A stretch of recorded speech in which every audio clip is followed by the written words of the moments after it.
hein. Hem, cette thématique, se veut à la fois destinée aux gens qui sont en activité, voire d'autres qui sont en reprise d'activité, voire, les 3e situations, c'est des gens qui ont une activité depuis longtemps et qui, sont amenés à élaborer un prévisionnel ou un budget. On a différents termes pour caractériser cette opération. Nous, ce que l'on veut, dans le terme réussir son prévisionnel, c'est identifier les points qui vous caractérisent et qui doivent que doivent refléter votre prévisionnel, hein, dans ce que vous faites, dans ce que vous vous engagez.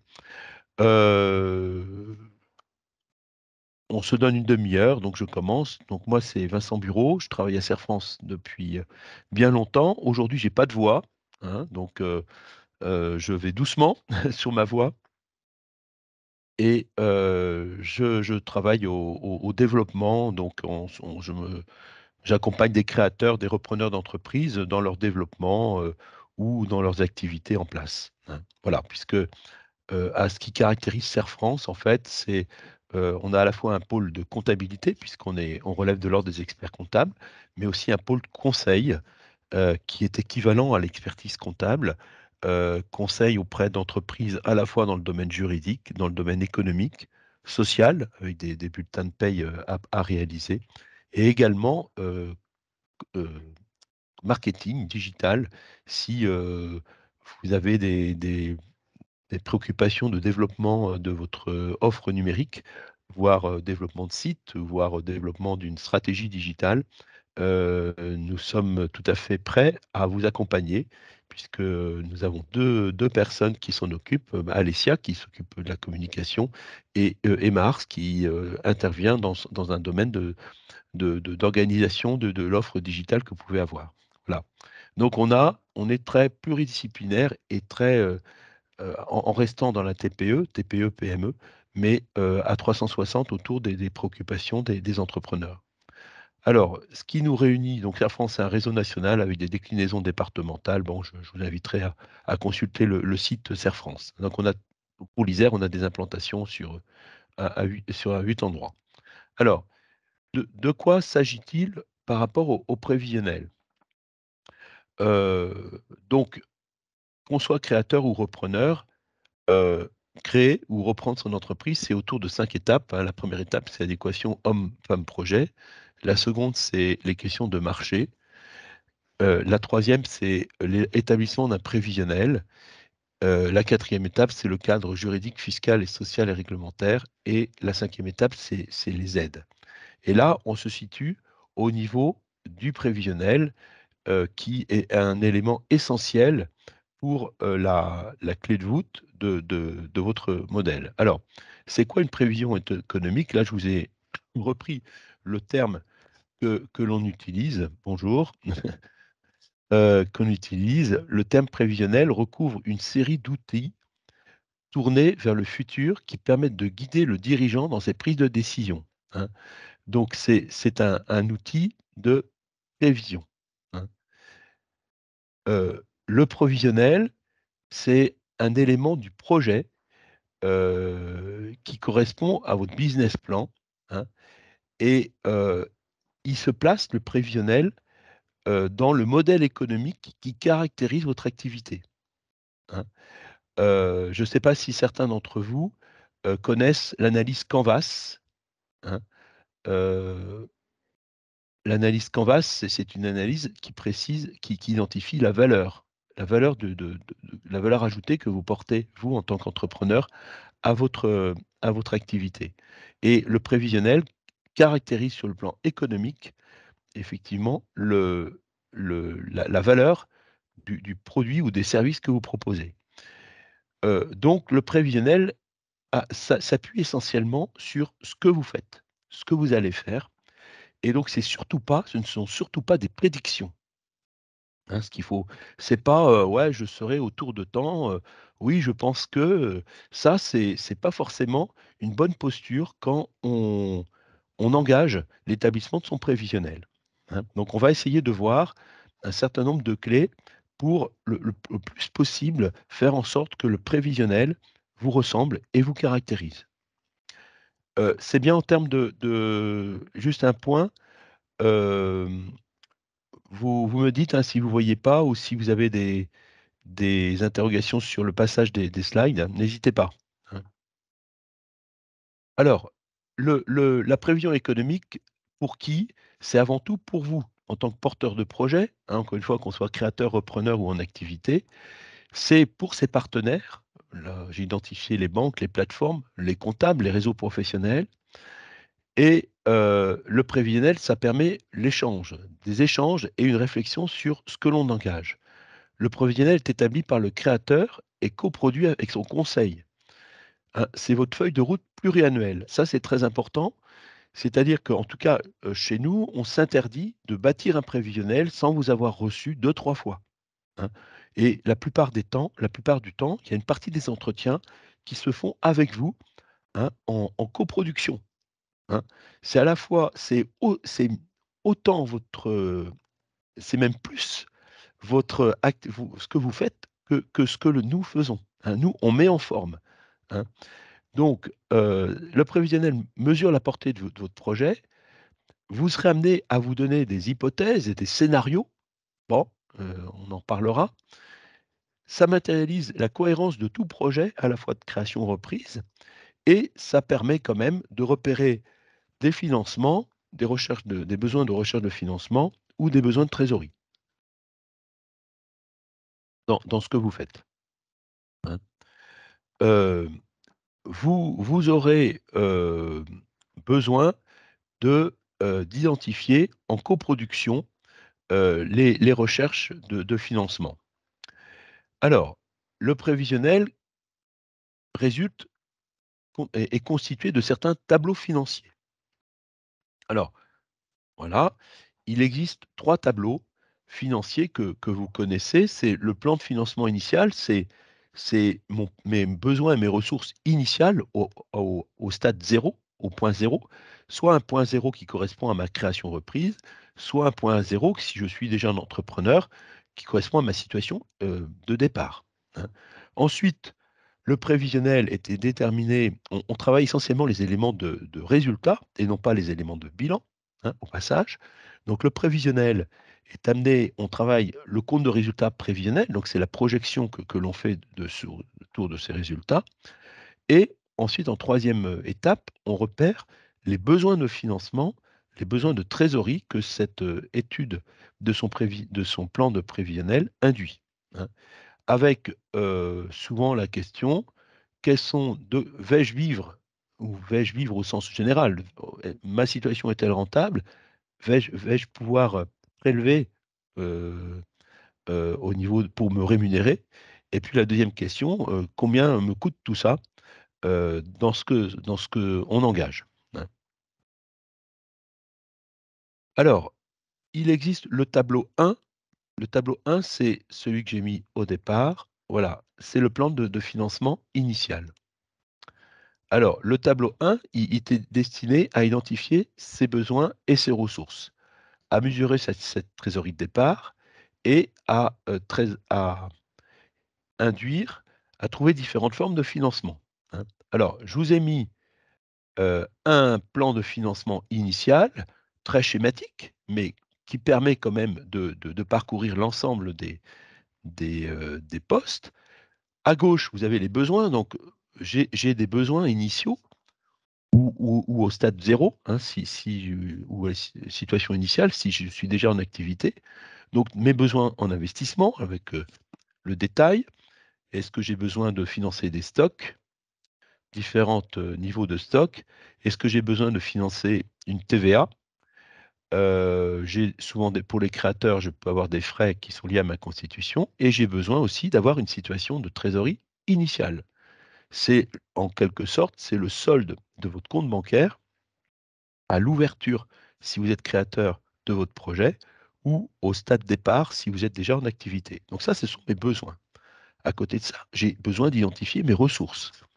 Mes ressources, c'est mon apport initial ou la trésorerie que j'ai déjà dans mon activité ou les apports que je complémente, notamment par les prêts d'honneur, qui est une forme d'apport complémentaire à titre personnel. Ma deuxième ressource, ce sont éventuellement liées, je peux avoir des subventions qui résultent de mon projet. La troisième étape, la troisième ressource, pardon, c'est le financement de la TVA, hein, puisque la TVA, c'est quelque chose de neutre, d'une part, et de transverse, qui n'est pas lié à vos formes sociétaires, hein. On peut être à la TVA et micro-entrepreneur, on peut ne pas être à la TVA et en société. La TVA, c'est une lecture complètement différente, hein. Donc, dans tous les cas, on doit financer sa TVA si on a des questions qui sont liées à ça. Et puis, mes ressources, c'est bien évidemment identifier le besoin d'argent qui me sera nécessaire pour financer mes projets et pour lequel je dois mobiliser des partenaires bancaires. Voilà, donc c'est dans la situation initiale, j'ai mes besoins qui doivent être équilibrés par mes ressources, avec bien évidemment un excédent qui correspond à mon excédent bancaire ou ma trésorerie de départ. Euh, Au niveau de ce besoin initial, j'ai identifié les aides possibles qui sont apportées dans le prévisionnel. Vous avez vu dans les ressources, je peux bénéficier de prêts d'honneur, hein. Je peux bénéficier aussi de prêts à taux zéro par l'ADIE. Je peux bénéficier d'une exonération de charges qui, en fait, indirectement est une forme de ressource, puisque je n'ai pas, on m'exonère d'une charge que j'aurai, donc c'est une forme de ressource.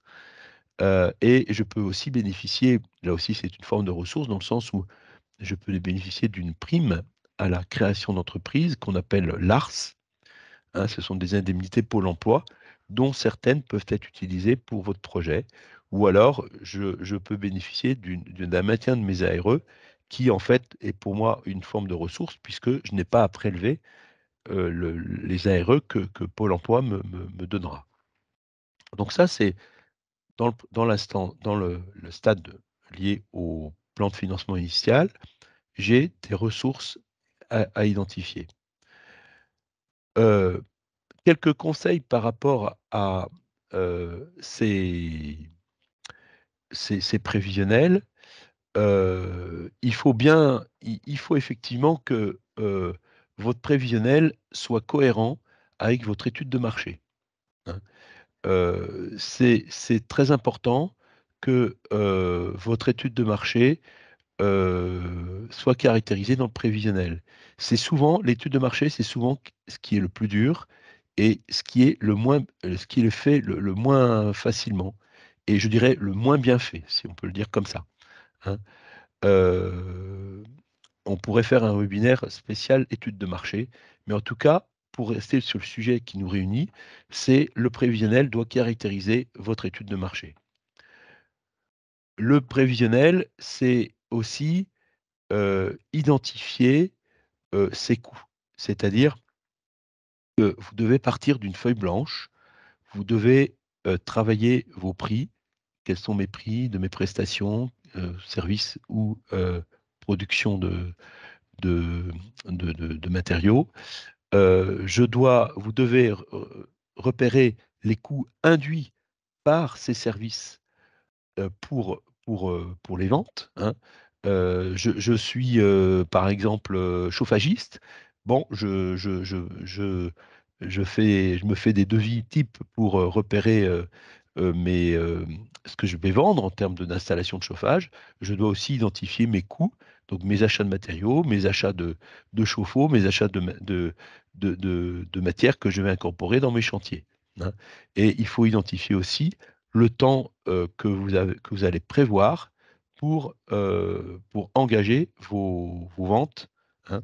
De sorte que j'ai l'habitude de dire, je demande à mes clients de me préparer 3-4 devis types qui caractérisent à peu près 60% de l'activité. Et pour ces 3-4 devis types, je leur demande le prix qu'ils vont vendre, théorique, les coûts induits et le temps prévu, hein. Et à partir de là, nous, on bosse ensemble ces trois composantes pour affiner les coûts qui sont portés sous prévisionnel.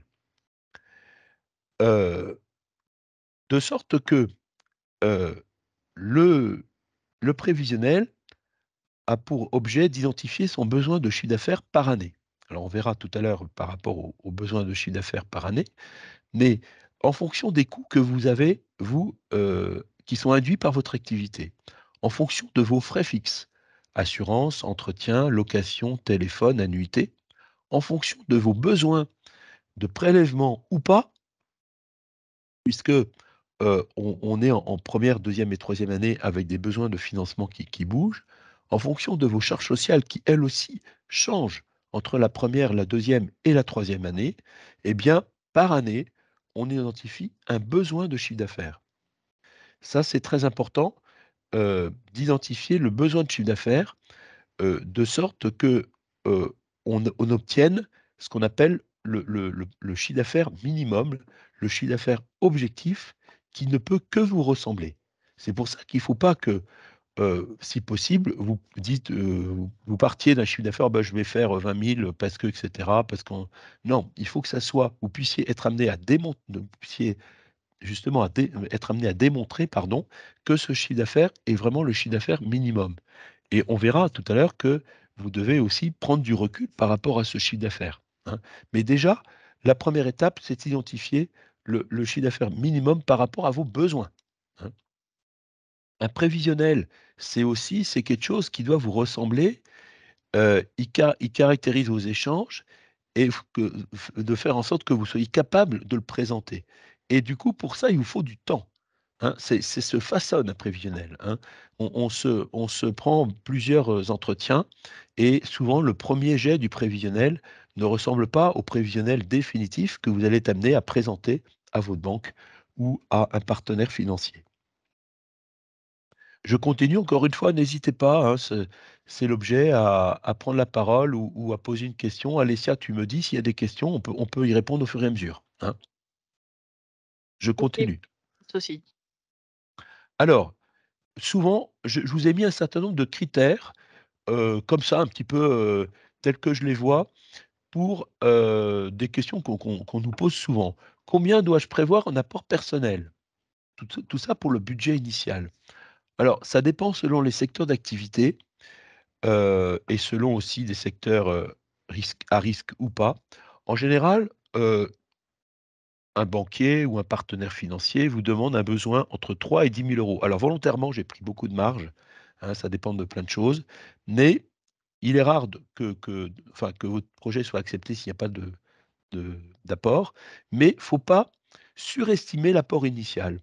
Je suis très surpris en fait, à avoir un apport de 3 à 10 000 € pour un besoin de financement de 100 000, c'est tout à fait jouable, hein. Encore une fois, les critères que l'on a, ce ne sont pas des critères que l'on a au niveau de l'investissement privé. Quelquefois, on vous demande un apport plus important. Le prêt d'honneur, alors, on pourrait faire un webinaire spécial prêt d'honneur, ce n'est pas l'objet, hein. Le prêt d'honneur, c'est des prêts à taux zéro. Est-il considéré comme un apport? Au sens philosophique du terme et dans l'esprit, oui, c'est un apport, hein. Et le principe du prêt d'honneur conforte la prise de décision de la banque, hein. C'est très important, il ne faut pas qu'il y ait d'équivoque là-dessus. Sur quelle durée emprunter? Alors là, je vous ai mis des critères. Si on est en création reprise, en général, les banques se positionnent sur un prêt de 7 ans. Si vous avez des travaux ou des travaux de bâtiment ou des machines spéciales, ça peut aller de 10 à 12 ans, hein, pour les aménagements, pas plus, alors qu'un prêt immobilier perso peut aller jusqu'à 20-25 ans. C'est pas les mêmes critères. Tout ce qui relève de l'informatique, des véhicules, c'est 3 à 5 ans, hein. Et il est évident que, vos durées d'emprunt doivent être cohérentes avec, votre utilisation du bien, hein. Faut pas vendre le bien avant d'avoir fini le prêt en général, sauf situation particulière. Autre critère, peut-on différer des remboursements? En clair, tout à l'heure, dans le plan de financement initial, vous avez besoin d'une ressource pour financer un besoin, mais on peut tout à fait et c'est très et souvent, il faut le proposer lors de la création parce que vous n'avez pas, 2 fois, la chance de le faire. Oui, on peut différer, des remboursements de prêts, ça dépend des activités, je ne vais pas m'étendre là-dessus, mais on peut différer de 3 à 12 mois, hein. Donc là, il ne faut pas hésiter et un différé de remboursement, c'est un besoin d'argent. C'est une ressource, pardon, d'argent. Quelquefois, des gens me posent la question: quelle est la différence entre le crédit bail et un prêt? Un crédit bail, c'est une location d'un bien dont vous n'êtes pas propriétaire. Par contre, vous utilisez ce bien et vous payez, vous réglez à votre bailleur une location. Alors qu'un prêt, beh, vous achetez un bien dont vous êtes propriétaire, que ce bien que vous faites financer par un prêt. Heu Se positionner sur un prêt crédit bail, ça peut être aussi un levier pour éviter des coûts de garantie et faciliter la souplesse dans les financements, hein. Heu, il y a une question. Vous Alors, autre question, je vous laisserai poser la question, ou alors Alessia, tu me poses la question. Comment puis-je prélever? Hem, En fait, il faut que vous soyez assez clair dans votre budget personnel, en tenant compte de vos autres ressources. C'est-à-dire que vous êtes en situation de création et vous devez, vraiment faire le point sur vos ressources personnelles, sur vos besoins d'argent pour les 3 années à venir, et vous devez du coup, par conséquent, vous interroger sur la contribution de votre entreprise au budget personnel, hein. Voilà, en étant assez clair sur ses besoins, sur ses projets personnels. Quelquefois, si vous avez un si vous avez un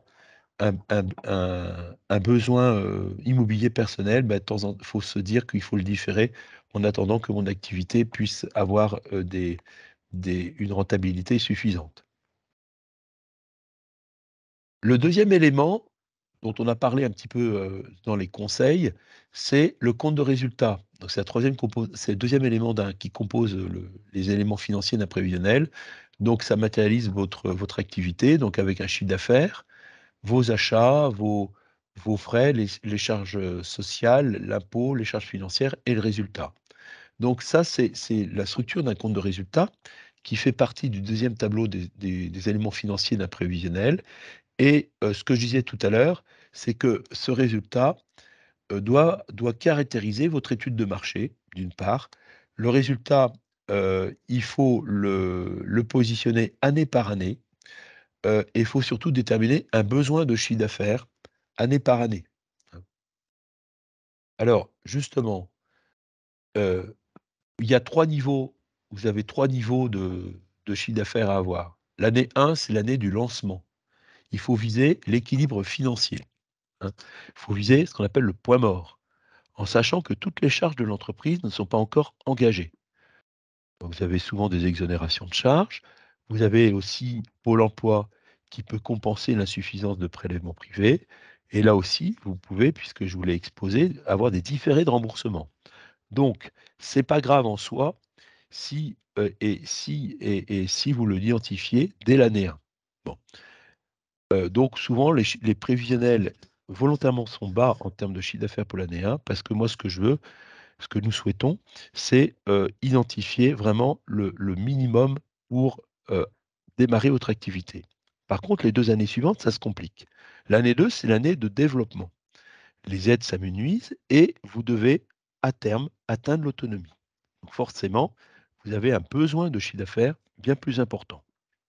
Pour enfin atteindre, pardon, l'année 3, qui est l'année vitale, qui est l'année où vous confortez votre création d'entreprise ou votre reprise d'entreprise, hein. L'entreprise, en année 3 doit faire face à la totalité de ses engagements, à la fois les prélèvements des associés, les annuités et aussi un besoin d'autofinancement. Donc c'est l'année, vitale, et il est évident que, là aussi, on fait le lien avec votre étude de marché. Votre étude de marché doit caractériser, le chiffre d'affaires de l'année 3 et non pas l'année 1 et 2. Et souvent, on se rend compte que, j'ai beaucoup d'exemples là-dessus, que l'année 1 et 2 ça va, l'année 3 ça va pas dans le sens où, en fait, la barre est trop haute et du coup, le besoin, le chiffre d'affaires que je dois atteindre n'est pas suffisant. Et souvent, ce chiffre d'affaires, il a été sous-estimé par l'étude de marché.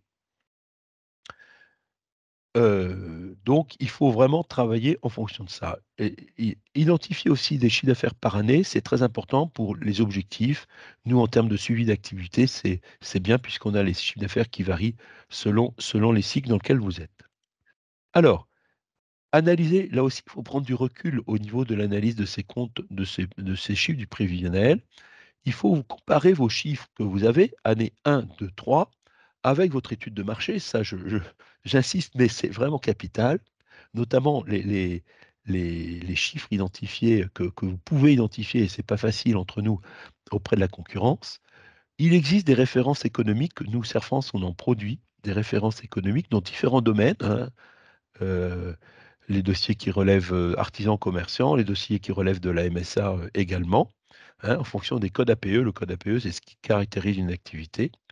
Là aussi, prenez du recul quand vous avez fait vos prévisionnels, en prenant votre temps avec les 3 années, prenez du recul, échangez avec votre conseil et vos conseils, les plateformes, votre banquier, votre entourage, éventuellement des personnes de confiance qui peuvent qui interviennent dans votre secteur d'activité, hein.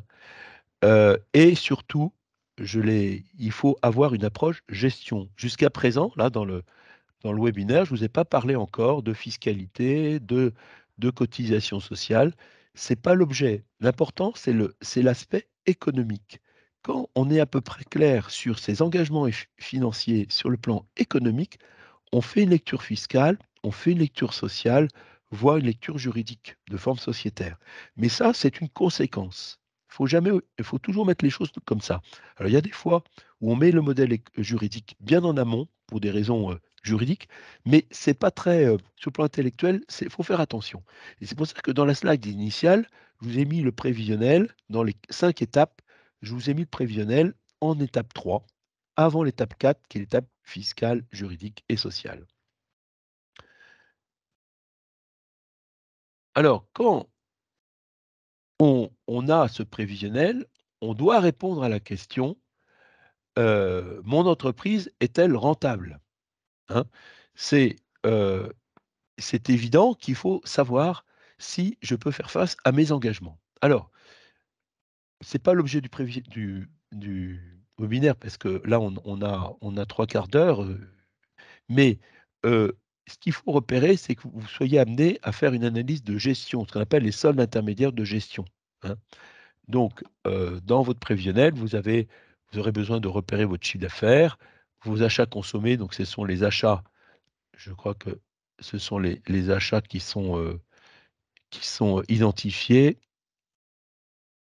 Voilà, les achats qui sont identifiés. Vous obtiendrez votre marge globale, votre valeur ajoutée.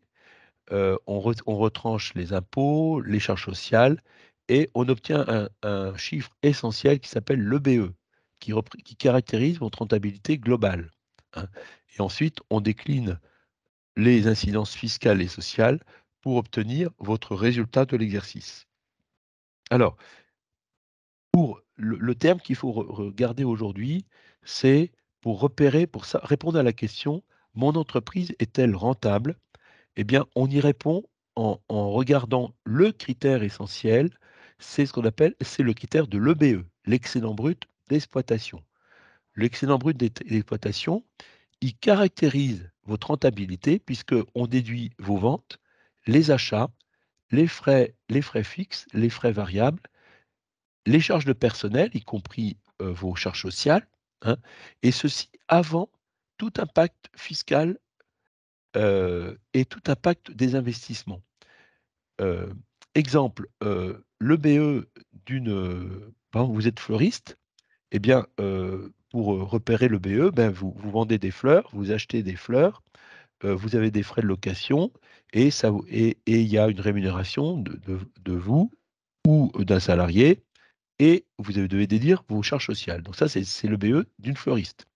L'EBE d'une personne qui fait du web, eh bien, elle vend des prestations, elle a des frais liés à ces prestations, notamment des frais de communication ou des frais d'abonnement sur le net. vous devez avoir des frais fixes et vous dégagez une rentabilité, hein. Le BE d'une personne qui vend des fenêtres, c'est pareil.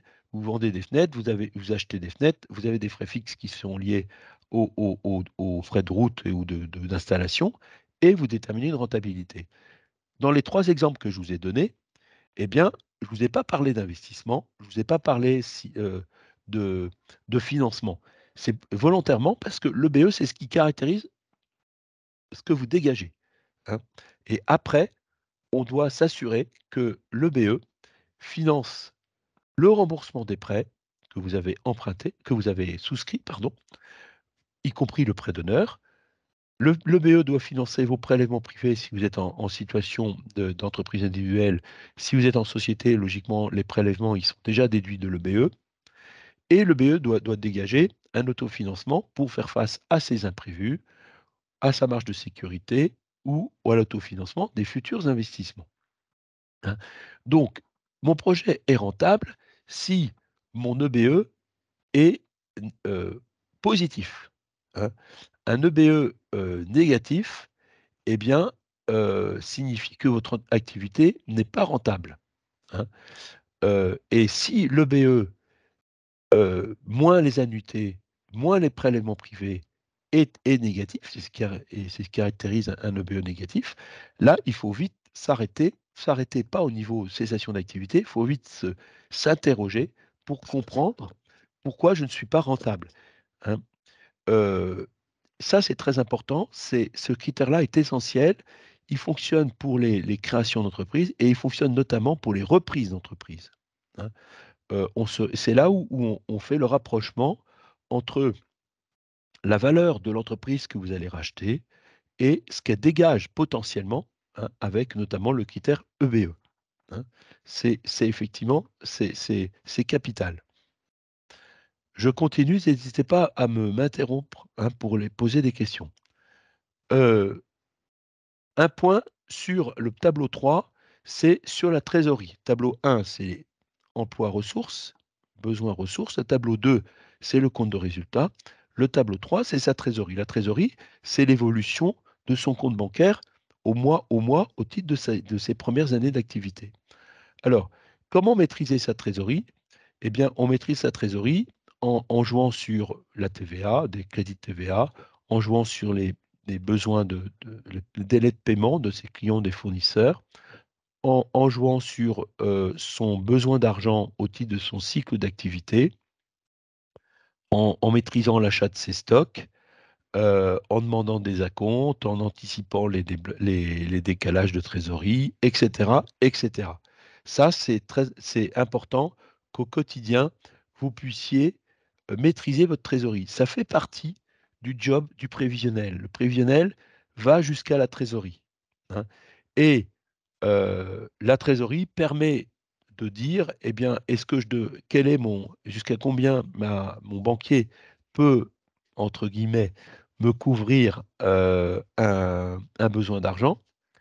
La norme, c'est 15 jours de chiffre d'affaires pour un artisan, c'est ce que m'avait dit un banquier. Comment je vais financer mes stocks, hein? Et la trésorerie permet de repérer la pertinence de son apport initial. Tout à l'heure, je vous ai parlé des 3 à 10 000 euros.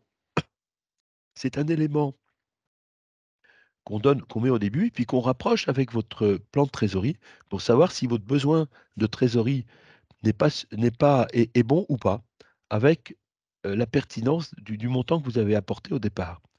Et aussi, pour dire les choses, ça vous permet de repérer si vous aurez besoin, en année 2 ou en fin d'année 1, de recourir à des fonds propres supplémentaires pour faire face à, à ses besoins d'argent, hein.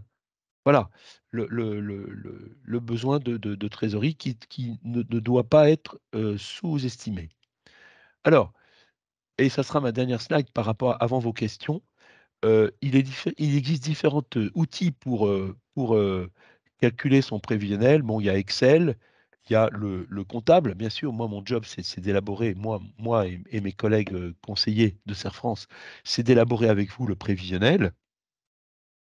On le fait encore une fois en deux, trois fois et en coproduction, en vous demandant effectivement une contribution pour préparer des devis, etc. Vous avez un autre outil aussi qui est tout à fait accessible et qui est intéressant en premier jet, hein, c'est l'outil Wikicrea, qui est un outil aussi pour élaborer son prévisionnel, sachant que cet outil-là est bien pour se lancer, mais est souvent pas suffisant si vous avez besoin d'un prévisionnel que vous serez amené à présenter à une plateforme ou à un banquier. En général, la plateforme ou le banquier vous demande un prévisionnel élaboré par un cabinet d'expertise comptable. Mais en premier jet, c'est un bon outil, hein. Voilà, un petit peu, je bâtis et je parcours la thématique du prévisionnel là, qui nous réunit ce matin, avec la possibilité que vous avez de me rencontrer pour qu'on échange ensuite autour d'un entretien lié à votre projet et que je réponde à vos questions, hein, dans le cadre de votre création avec mes coordonnées qu'on vous communiquera, hein. Et est-ce que vous avez des questions euh, par rapport à la thématique? Je vous écoute. Ou Alessia, est-ce que tu as une question à me donner, à me poser?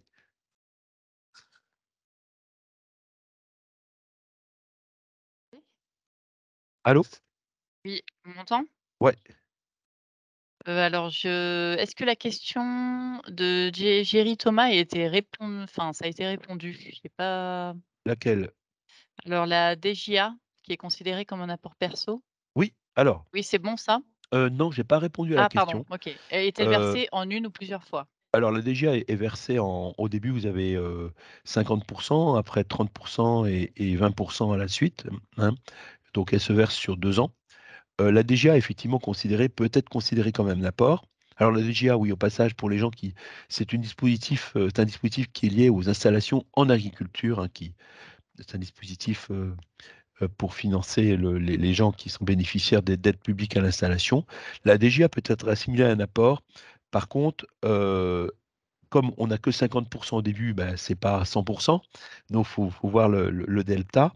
Et puis, la DGA, dans l'esprit aussi, elle est destinée à compenser l'insuffisance de prélèvement. Donc là aussi, on reboucle vite sur la question de ses besoins d'argent à titre personnel. Au même titre qu'on fait un prévisionnel pour son exploitation ou son entreprise artisanale que l'on crée, on doit faire un prévisionnel sur ses besoins d'argent à titre personnel. Mais en soi, ça peut être assimilé, oui, à une ressource.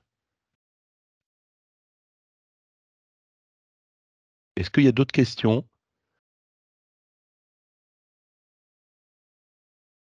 Je vois euh,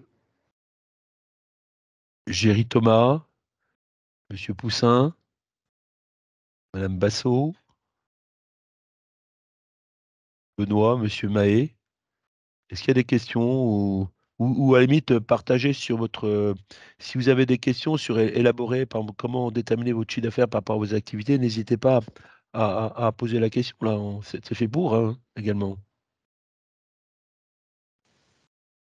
Non, non, Oui, moi j'ai déjà fait le prévisionnel, donc j'étais déjà présenté avec Initiative No Réserve, donc ça a fonctionné, hein, donc j'ai eu mon prêt d'honneur.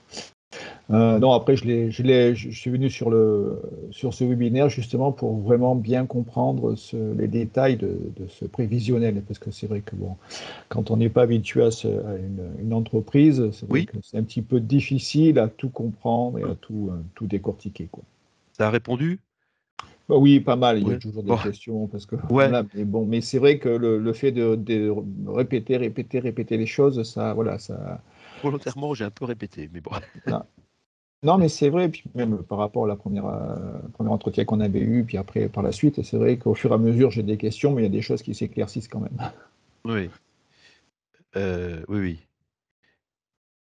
Ce qui est important, c'est la pertinence de son chiffre d'affaires, hein, toujours.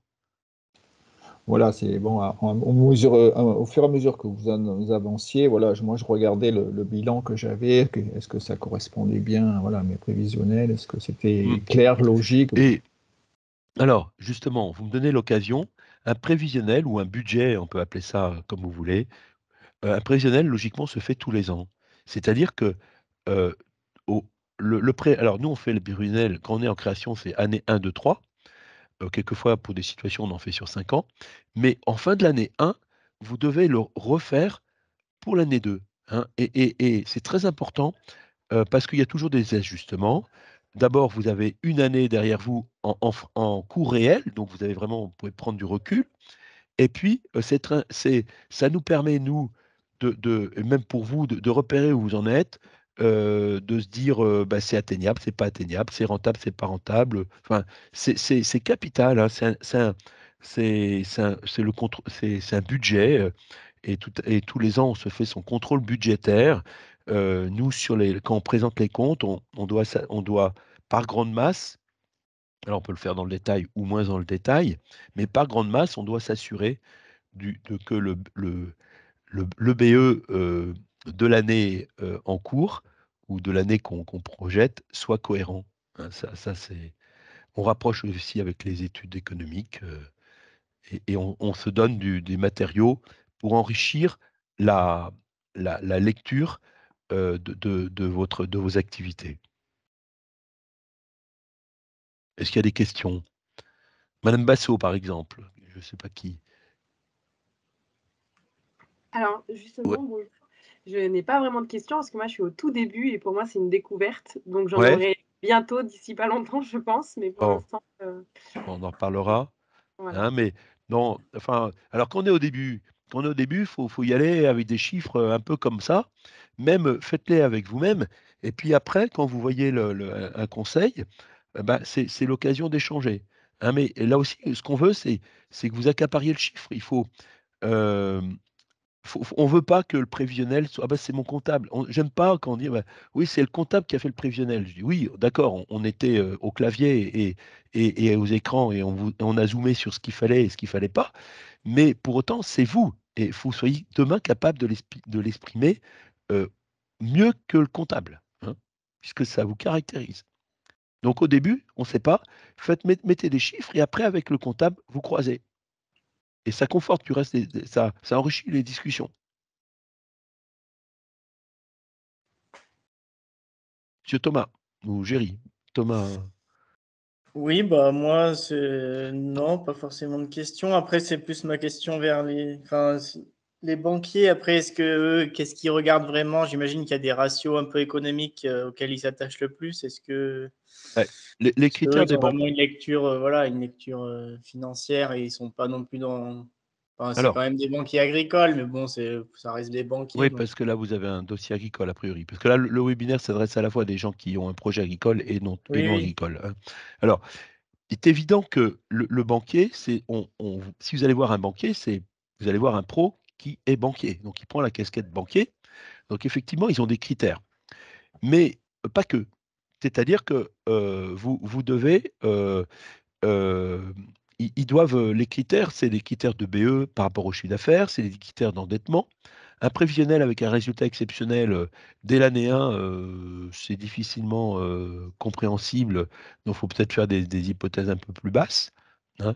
Ils ont des critères, mais aussi, en, en vous écoutant sur la manière dont vous présentez vos chiffres, ils doivent se faire leur opinion et se donner un jugement, mais positif, bien sûr. Hein. Et c'est aussi un moyen d'être pertinent vis-à-vis de son banquier. Mais il y a des critères, effectivement, banquiers. Mais je remarque qu'ils sont très vite levés si le projet humain l'emporte sur le chiffre. Hein.